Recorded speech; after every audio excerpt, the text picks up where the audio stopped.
Hey there, and welcome to It's a Gray Matter. Today we're tackling neuroimaging, and like the past couple videos, it's gonna be random. Our technique for today is... the hook we'll be using is...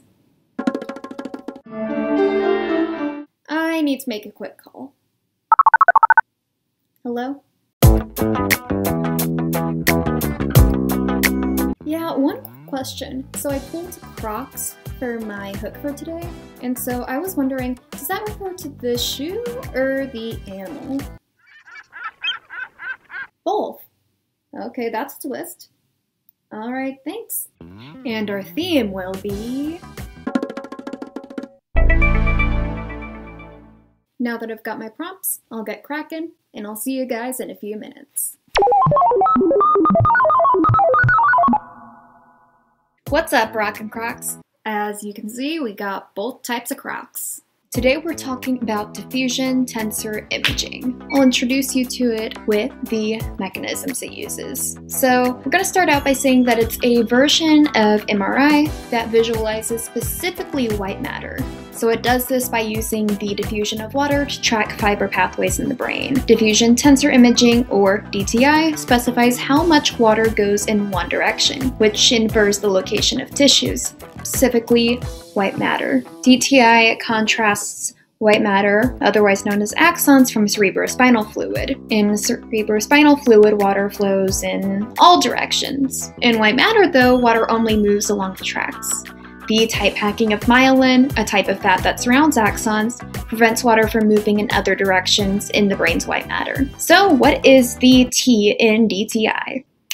Good one. Tensor is actually an oval-like shape that represents the longest direction of diffusion in a structure, typically one long one along one direction and squished in the others. The mean molecular diffusion, the mean of statistics known as lambda 1, lambda 2, and lambda 3, calculate the mean diffusivity, which basically says to what extent free diffusion is restricted. And then we have fractional anisotropy, which ranges from 0 to 1, and it presents whether water moves in no preferred direction, which is called isotropic diffusion, marked by 0, or unidirectional diffusion, marked with 1. That's a lot of numbers.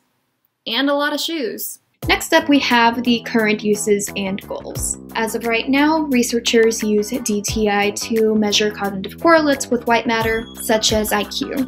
However, as IQ is falling out of fashion in the world of psychology, I don't know how current that use is. Then, other researchers use it to find genetic risks of Alzheimer's disease, and to find biomarkers for Alzheimer's disease, schizophrenia, mood disorders, movement disorders, and development disorders. Others use it to map white matter during development and during aging. And back to the biomarkers, other researchers specify the movement disorders and measure tissue in those. So what do we look to in the future?